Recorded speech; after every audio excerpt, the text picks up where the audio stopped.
अच्छा, last video में एक क्वेश्चन मैंने पूछा था, ठीक है, जिसने किसी ने भी कमेंट करके आंसर नहीं दिया था कि एक स्क्वायर मैट्रिक्स है ए ऑफ ऑर्डर 3 डिटरमिनेंट -10 है, तो adjoint A, adjoint of adjoint A और adjoint of adjoint of adjoint A की वैल्यू क्या होगी। ठीक है, आपको कहा था कि ये कमेंट करके बताना। ठीक है, चलो देखो तो देखते हैं इसका आंसर क्या होगा।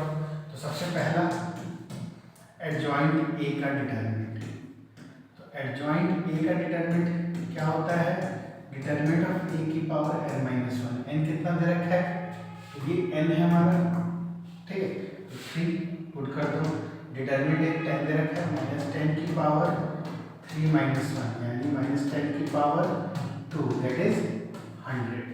तो एडजॉइंट ए कितना आ गया, 100 आ गया। दूसरा चीज पूछा गया था एडजॉइंट ए का डिटरमिनेंट, तो इसकी वैल्यू क्या होती है, डिटरमिनेंट ऑफ ए की पावर n-1 का होल स्क्वायर। तो क्या बन जाएगा, -10 की पावर n की वैल्यू 3 तो 3 - 2, 3 - 1 की पावर 2 यानी -10 की पावर 2 और इंटू 2 4 हो जाएगा, यानी 1 2 3 4 ये। और तीसरा ये दिया था एडजॉइंट ऑफ ए का डिटरमिनेंट। ठीक, तो इसका क्या होगा, देखो 3 बार एडजॉइंट है ना, तो यहाँ से दिमाग लगाना, 2 बार था तो स्क्वायर आ गया, 3 बार के लिए क्या होगा, डिटरमिनेंट ए की पावर n-1 का होल क्यूब यानी -10 की पावर ये 2 हो जाएगा, 2 की पावर 3, 2 की पावर 3 कितना होता है 8, तो -8 यानी 1 1 2 3 4 5 6 7 8 ये वैल्यू हो जाएगी। ठीक है, तो लास्ट वीडियो में मैंने ये क्वेश्चन पूछा था, उसका आंसर ये था। आज ऐसे ही फिर एक लास्ट में क्वेश्चन दूंगा, उसका आंसर तुम लोग कमेंट बॉक्स में मेरे को सेंड करना। ठीक है, देखेंगे किस किस का आंसर सही आ रहा है। ठीक, आगे बढ़ते हैं नेक्स्ट टॉपिक के ऊपर। तो नेक्स्ट टॉपिक हमारा है inverse of a square matrix. ठीक है, अगला टॉपिक क्या है हमारा, inverse of a square matrix. Inverse of a square matrix. ठीक है, लास्ट क्लास में हमने देखा था कि किस तरीके से एडजॉइंट निकालते हैं। ठीक है, अब हम सीखेंगे कि एडजॉइंट के बाद इनवर्स कैसे निकाला जाता है। ठीक है, इनवर्स कैसे निकाला जाता है ये देखिए। तो देखो लास्ट क्लास में मैंने बताया था a इंटू एडजॉइंट ए किसके बराबर होता है। ठीक है, तो a into adjoint A properties याद होगा, करवाया था। ठीक है, तो a इंटू एडजॉइंट ए किसके बराबर होता है, determinant of a into I F जो होता है। अब अगर ध्यान से देखो तो अगर मैं यहाँ से a की वैल्यू निकालूं तो a क्या होगा, determinant of a upon adjoint a। और अगर मैं इसको उल्टा कर दूं तो यहाँ भी उल्टा आ जाएगा a इनवर्स, यहाँ उल्टा कर देंगे तो a upon determinant of a। अरे ऐसे सिंपल होता है ना। देखो जैसे अगर मान लो 2 जो है वो x अपॉन y है।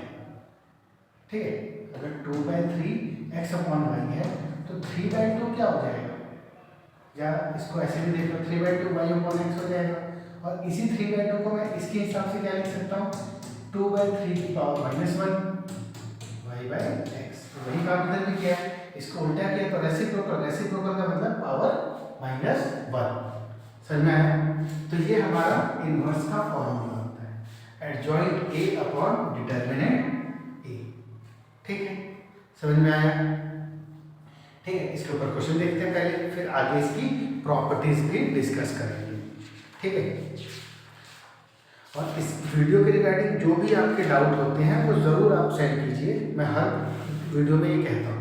ठीक है, तो इसलिए जो डाउट है वो सारे डाउट कवर किए जाएंगे। ठीक है, चलो देखो इतना समझ में आया क्या? तो इनवर्स ऑफ अ स्क्वायर। अब देखो स्क्वायर मैट्रिक्स क्यों बोला होता है, इसको दिक्कत हो कि स्क्वायर मैट्रिक्स का नाम इसलिए दिया गया है क्योंकि जो हम एडजॉइंट निकालते हैं वो स्क्वायर मैट्रिक्स का ही निकालते हैं, तो इनवर्स में स्क्वायर मैट्रिक्स का ही पॉसिबल होगा। ठीक है, इतना समझ में आया? चलो एक इनवर्स देखते हैं कैसे निकाले, क्या होगा, कैसे होगा, इसके बारे में देखते हैं। ठीक है, पहले 2/2 देखते हैं, फिर 3/3 का ही देख लेंगे। तो देखो 2/2 की अगर बात करें तो जैसे ये मान लो हमारे पास है A B C D। ठीक है, ये एक मैट्रिक्स है, हमें इसका क्या फाइंड करना है, A इनवर्स फाइंड आउट करना है। तो क्या करेंगे, सबसे पहले इसका डिटरमिनेंट निकाल देंगे। डिटरमिनेंट क्या होगा, A से मल्टीप्लाई AD माइनस BC। इतना समझ में आया क्या? डिटरमिनेंट इसको इससे करेंगे और इसको इससे करेंगे, इसके साथ माइनस लगा देंगे। ठीक है, उसके बाद कोफैक्टर निकाल देंगे। ठीक है, कोफैक्टर A11 क्या होगा, तो जिसकी बारी है उसके रिगार्डिंग रो और कॉलम हटा देंगे, तो -1 की पावर 1 + 1 इंटू M11 ये हो जाएगा। तो इसके अकॉर्डिंग क्या आएगा, D A12। ये सारा कुछ मैंने अच्छे से एक्सप्लेन किया है पिछले 2 वीडियो में। ठीक है, 12 क्या हो जाएगा, तो 12 -1 की पावर 1 + 2 और M12 क्या होगा, C, यानी -C हो जाएगा। 13 तो है नहीं, तो क्या होगा 21 क्या होगा, -1 की पावर 2 + 1 और इसके रिगार्डिंग देखेंगे तो B बचेगा, तो माइनस का B। और A22 क्या होगा, तो A22 -1 की पावर 2 + 2 और इंटू में A इंटू में हो है, तो ये A आ जाएगा। अब इसके रिगार्डिंग क्या करेंगे, एडजॉइंट। एडजॉइंट A में क्या लिखेंगे, पहले इस मैट्रिक्स को लिख दो, कैसे, D -C -B और A। अब इसका ट्रांसपोज कर दो, ट्रांसपोज कर देंगे तो D -B -C ये हो गया एडजॉइंट। अब देखो इनवर्स कैसे निकलेगा, तो A इनवर्स में क्या बताया, adjoint A upon determinant A। तो एडजॉइंट A देखो क्या है, एडजॉइंट A देखेंगे तो D -B -C A और डिटरमिनेंट 1 अपॉन इसका डिटरमिनेंट क्या है, डिटरमिनेंट, तो डिटरमिनेंट क्या है AD - BC, AD - BC। ठीक है, इसको ऐसे भी लिख सकते हो और A इनवर्स ऐसे भी लिख सकते हो इसको, D अपॉन AD - BC, फिर -B अपॉन AD - BC, फिर -C अपॉन AD - BC और A अपॉन AD - BC। इस तरीके से भी लिख सकते हैं। ठीक है, तो दोनों ही वैलिड है, ये भी तरीका आप अपना सकते हो और ये भी। ठीक है, डिपेंड करता है कि आपको कौन सा बेस्ट लगता है, कौन सा इजी लगता है। ठीक है, बाकी हम दोनों ही यूज कर सकते हैं, इसमें कोई दिक्कत नहीं वाली बात नहीं। तो ये हुई 2/2 के लिए कि हम A इनवर्स कैसे निकालेंगे, फॉर्मूला ये आपको ध्यान में रखना है A इनवर्स का।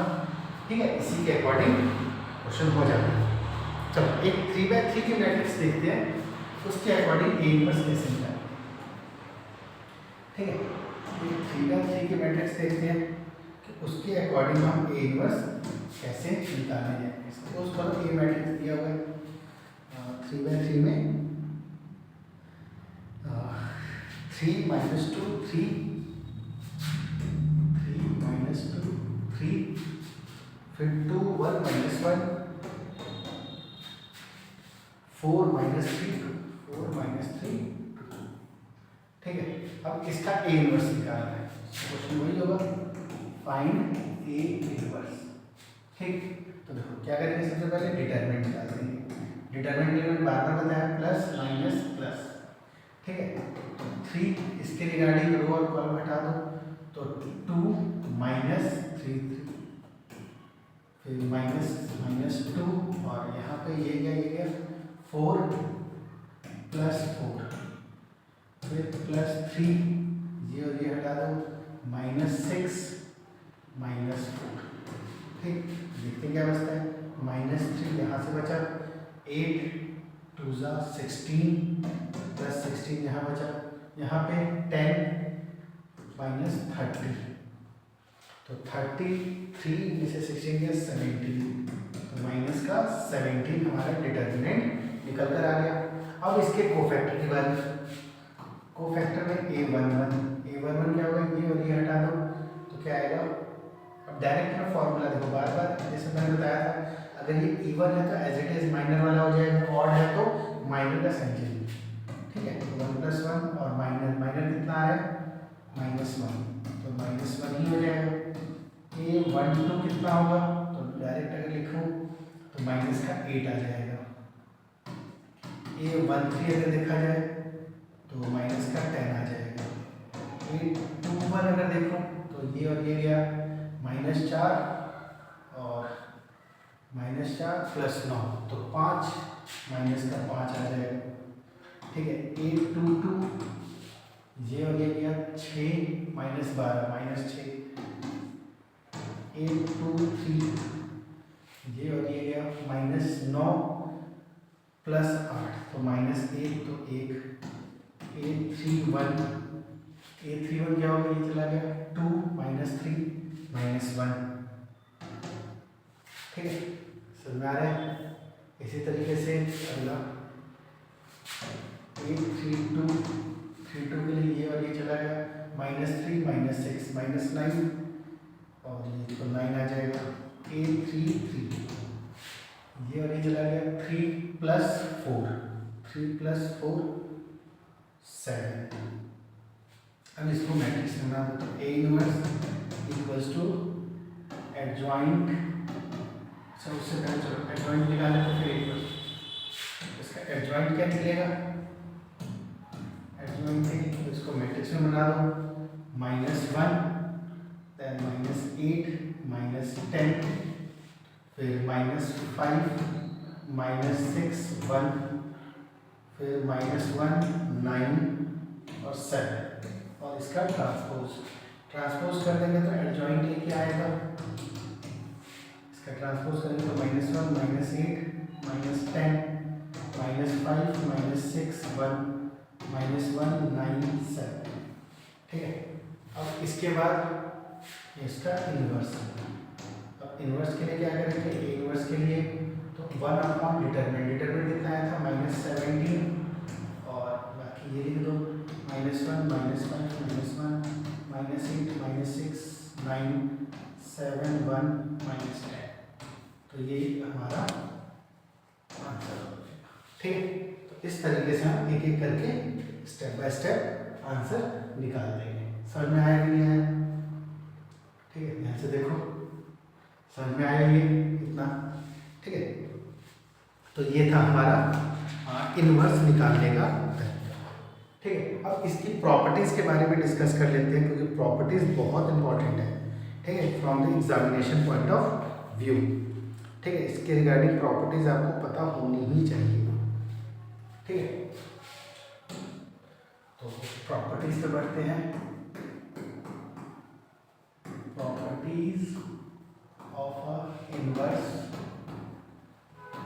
ऑफ स्क्वायर मैट्रिक्स, ठीक है, कि प्रॉपर्टीज क्या है इनवर्स ऑफ स्क्वायर मैट्रिक्स। तो पहला देखो, सबसे पहला अगर बात करो तो ए इनवर्स का फॉर्मूला क्या है, तो ए इनवर्स का अगर मैं फॉर्मूला बताऊं तो ए इनवर्स तो वही एडजॉइंट ए अपॉन डिटरमिनेंट है, यानी कि डिटरमिनेंट है, तो इसका मतलब पहला तो यही है नॉट इक्वल टू 0, ठीक है, पहला तो यही होना चाहिए कि नॉट इक्वल टू 0 आना चाहिए। इसका मतलब क्या है कि जो कंडीशन होगी स्क्वायर मैट्रिक्स की इनवर्टिबल होने की वो नॉन सिंगुलर है, तो स्क्वायर मैट्रिक्स ये लिख सकते हो, स्टेटमेंट टाइप की होगा, स्क्वायर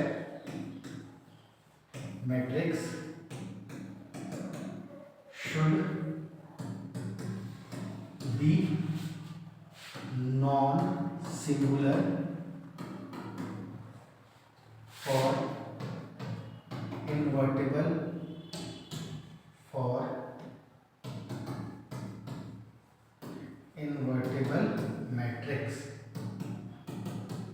अब इन्वर्टिबल का मतलब जिसका इन्वर्स पॉसिबल है, याद रखना, जिसका इन्वर्स एग्जिस्ट कर रहा है उसको इन्वर्टिबल मैट्रिक्स बोलते हैं।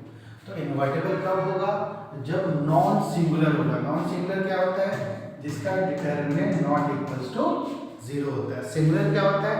जिसका डिटरमिनेंट 0 के बराबर होता है। तो पहली कंडीशन तो यही है कि हमारा जो स्क्वायर मैट्रिक्स है वो क्या होना चाहिए? नॉन सिंगुलर होना चाहिए। ठीक है। दूसरा क्या है कि inverse of every square matrix, और उसमें भी इफ इट इज एग्जिस्ट, अगर वो एग्जिस्ट कर रहा है तो इज यूनिक। मतलब हर एक स्क्वायर मैट्रिक्स अगर उसका इन्वर्स एग्जिस्ट कर रहा है तो कैसा होगा? यूनिक होगा। यूनिक का मतलब क्या होता है कि एक अगर कोई मैट्रिक्स में बना हो तो उसका अगर इन्वर्स हो सकता है तो एक ही होगा। ठीक है, एक से ज़्यादा नहीं होगा। जैसे अगर मैं कहूँ कि यहाँ पे कोई 2 नंबर है और मल्टीप्लाई होकर 10 है, तो क्या बता सकते हो यहाँ पे नंबर क्या होगा? क्या एक ही पेयर नंबर पॉसिबल है? नहीं। यहाँ पे 2, 5 हो सकता है, 10 और 1 भी हो सकता है, और 100 और 1/10 हो सकता है, 1000 और 1/100 हो सकता है। ऐसे बहुत सारे बन जाएंगे। तो मतलब क्या ये यूनिक है? नहीं है यूनिक। तो लेकिन इस केस में जो ये चीज़ है वो यूनिक है। यहाँ पे एक ही ऐसा कुछ आएगा कि अगर किसी का इन्वर्स में पता है तो उससे एक ही मैट्रिक्स बन रहा हो, कोई दूसरा मैट्रिक्स नहीं बन सकता है। ठीक है, तो ये याद रखना, यूनिक का मतलब ये है। ठीक है, तो ये दूसरी प्रॉपर्टीज थी कि अगर कोई स्क्वायर मैट्रिक्स है तो उसका जो इन्वर्स होता है वो यूनिक होता है। ठीक है। तीसरी प्रॉपर्टीज देखो। तीसरी प्रॉपर्टीज क्या है कि अगर कोई 2 स्क्वायर मैट्रिक्स है और वो प्रोडक्ट मल्टीप्लाई करके इन्वर्स कर रहे हैं तो किसके बराबर होगा? बी इन्वर्स ए इन्वर्स के इक्वल होगा। ठीक है, B inverse into A inverse इस तरीके से पॉसिबल होगा। ठीक है, इसी तरीके से अगर ए बी सी का इन्वर्स कर रहा हो तो किसके इक्वल होगा? सी inverse B inverse A inverse. ठीक है, इसी तरीके से अगर ए बी सी डी अगर ई भी मान लेते हैं और उसका इन्वर्स करें तो क्या आएगा?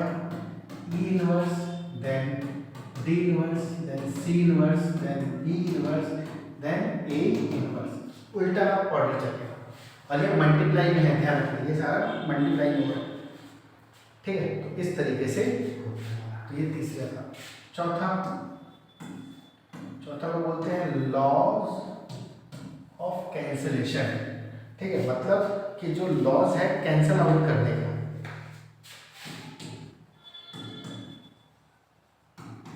Laws of cancellation. कैंसलेशन का मतलब क्या है कि अगर सपोज करो ए बी मैट्रिक्स जो है अगर वो ए सी के बराबर है तो हम इसको कह सकते हैं कि बी जो है वो सी के इक्वल होगा। ठीक है, अगर ये है देन बी जो है वो सी, मतलब ए और ए कैंसिल आउट हो जाएगा। ठीक है, ऐसा इसी को बोलते हैं लॉज ऑफ कैंसिलेशन, कि कैंसिल करने का लॉज। ठीक है। पांचवा, ए इनवर्स का डैश, यानी कि ए इनवर्स निकाल के ट्रांसपोज कर दो तो किसके बराबर होगा? ए डैश का इनवर्स। मतलब इनवर्स निकाल के ट्रांसपोज करो चाहे ट्रांसपोज करके इनवर्स करो, आंसर सेम आता है, कोई चेंजेस नहीं होता है इसके अंदर। ठीक है, इसी तरीके से छठा गया है ए इनवर्स का डिटरमिनेंट। तो ध्यान दोगे इसके डिटरमिनेंट क्या होता है? 1/a का डिटरमिनेंट, मतलब ए का जो डिटरमिनेंट आ रहा है उसी का रेसिप्रोकल कर दोगे तो तुम्हारे पास ए इनवर्स का डिटरमिनेंट आ जाएगा। ठीक है, ए इनवर्स का डिटरमिनेंट आ जाएगा। कैसे आ जाएगा? देखो इसको थोड़ा समझ लेते हैं। ए इनवर्स क्या होता है? तो adjoint A upon determinant A.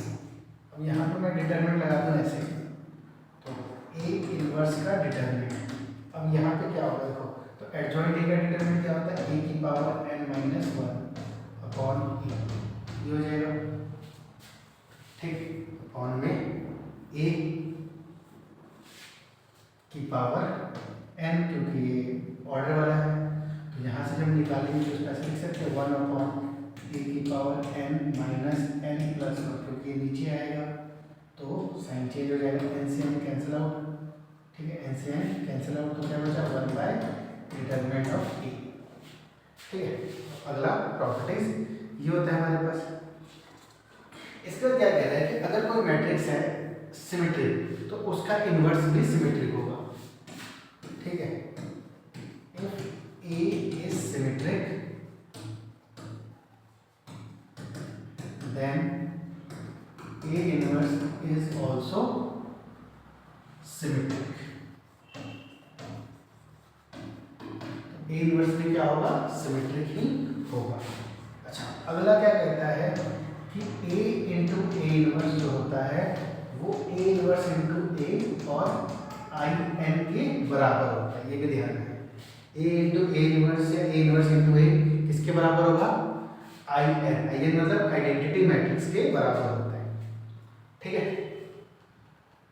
Next ninth.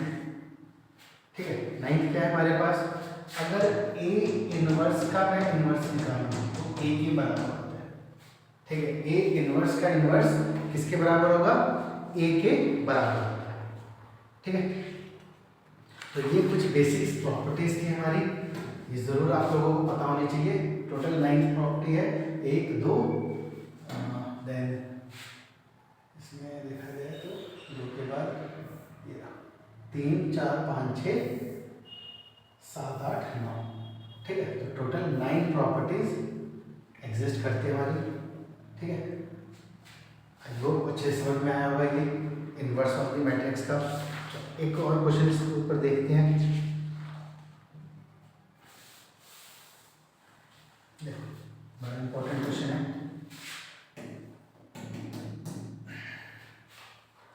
अगर ए मैट्रिक्स एक दे रखा है हमें 5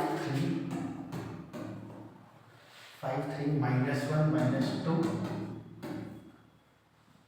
ठीक है, तो जब ये मैट्रिक्स है तो शो करो, show that it satisfied x square minus 3x minus 7 equals to 0 and hence find A inverse. अब ध्यान दो, ये जो hence है ना, इसका मतलब है हम डायरेक्ट A इनवर्स नहीं निकालेंगे, इसको यूज करते हो तो पहले ये चेक करेंगे क्या ये सेटिस्फाई कर रहा है या नहीं कर रहा है। तो जो ये फंक्शन है इसको हम A के रिस्पेक्ट में ऐसे लिखेंगे, a square minus 3a minus 7, अब कुछ नहीं है तो कांस्टेंट लगा देंगे ना, और चेक करेंगे क्या ये 0 के बराबर है या नहीं है। ठीक है, जो ये है इस तरीके से चेंज हो जाएगा। क्लियर है? ठीक, अब a स्क्वायर के लिए क्या करेंगे, a स्क्वायर के लिए a को a से मल्टीप्लाई करो, 5 3 -1 -2, 5 3 -1 -2, a स्क्वायर क्या निकल कर आएगा,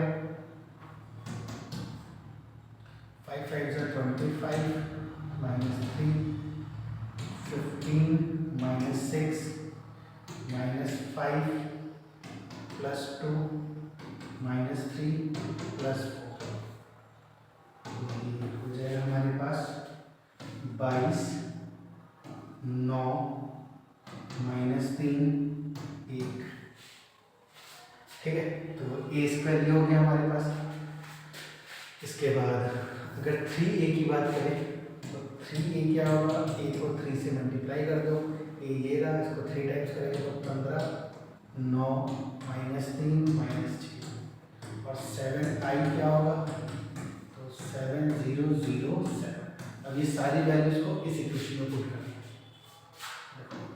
a square minus 3a minus 7i equals to क्या होगा, a स्क्वायर की वैल्यू ये रहा 22 9 -3 1 -3a -15 9 -3 -6 -7 तो 0 0 7। अब देखो सॉल्व करके 22 में से 15 गया 7, 7 में से 7 गया 0, तो ये आ गया 0। 9 - 9 0, -3 + 3 0, 1 + 6 7 - 7 0 आ गया। इसका मतलब क्या हुआ कि a² - 3a - 7in = 0। अब इस चीज को यूज करते हुए मुझे a इनवर्स निकालना है। कैसे निकालूंगा ध्यान रखिए, a² - 3a इसको उधर भेजेंगे तो 7in हो जाएगा। अब a² से मल्टीप्लाई करो, multiply both side by a inverse. ठीक है, अब a इनवर्स से मल्टीप्लाई करेंगे तो क्या आएगा, देखो a² a inverse -3a inverse = 7in a inverse. ठीक है, तो इसमें से एक कम करेंगे तो a बच जाएगा, -3in हो जाएगा, तो 7a इनवर्स हो जाएगा। a की वैल्यू, ठीक है, तो a की वैल्यू क्या है, देखो a की वैल्यू हमारे पास है 5 3 - 1 -2, पुट कर दो 5 3 - 1 -2 -3 0 0 3, और इसको यहाँ ले 1/7 a इनवर्स आ जाएगा। ठीक है, इसको सॉल्व करेंगे तो ये आ जाएगा, तो 1/7 और उसमें से 5 में से 3 गया 2, 3 में से 0 गया 3, -1 2 -3 -5। चाहो तो ये भी लिख दो और इसको ऐसे भी लिख सकते हो, 2/7 3/7 -1/7 -5/7। ठीक है, अब यहाँ पे ये चीज़ तुम लोग सोचोगे कि सर ये हम डायरेक्ट भी निकाल सकते थे। ठीक है, यहाँ पे जो ये मैट्रिक्स हमें गिवन है, यहाँ से हम ये भी निकाल सकते थे a इनवर्स, तो हमने इतना लंबा चौड़ा मेथड क्यों इस्तेमाल किया, तो इसीलिए क्योंकि यहाँ पे हेंस लिखा हुआ है। हेंस का मतलब है कि इस सिस्टम, इस तरीके को यूज करते हुए, इस इक्वेशन को यूज करते हुए आप लोगों को ये वैल्यूज निकालनी है। अगर ये इस्तेमाल नहीं करते हो, ये तरीका नहीं लगाते हो कि यहाँ पे सेटिस्फाई करवा दे, ठीक है, उसके बाद अगर इस चीज़ को फॉलो नहीं कर रहे हो तो तुम्हारे मार्क्स भी कट जाएगा। ठीक है, तो बोर्ड में ये दिक्कत आ जाएगी, और इस टाइप का क्वेश्चन बोर्ड में आता भी है, इस बार के भी बोर्ड में आया हुआ है, आप चेक कर सकते हैं। ठीक है, यहाँ तक समझ में आया। तो ये था हमारा इनवर्स का कॉन्सेप्ट। ठीक है, ये था हमारा इनवर्स का कॉन्सेप्ट कि हम इनवर्स को यूज करके इस तरीके से निकाल सकते हैं। ठीक है, आज का क्वेश्चन देखते हैं। आज का क्वेश्चन आप लोगों के लिए ये है कि आपको पी मैट्रिक्स बतानी है। ठीक है, find matrix P such that P into, ये into में है क्या, -3 2 5 -3 जो है इक्वल टू 1 2 2 -1। ठीक है, ये हमें इक्वेशन दे रखा है, इससे हमें पी मैट्रिक्स का निकालना है कि पी मैट्रिक्स क्या होगा। ठीक है, और आपको मेंशन करना है कि कौन से मेथड से निकालना, एंड मैट्रिक्स कौन से मेथड से निकाला और वो मैट्रिक्स क्या थी, ये आपने भेजना है। ठीक है, देखते हैं कितने लोग इस क्वेश्चन को सॉल्व कर पाते हैं। ठीक है, चलो, आई होप अच्छे से समझ में आया होगा। ठीक है, अगर समझ में आया होगा तो बढ़िया से। ठीक है, और जो भी अपने डाउट हो मेरे को ज़रूर भेजें, मैं ज़रूर उसको अगले वीडियो में डिस्कस करूँगा। Okay, bye.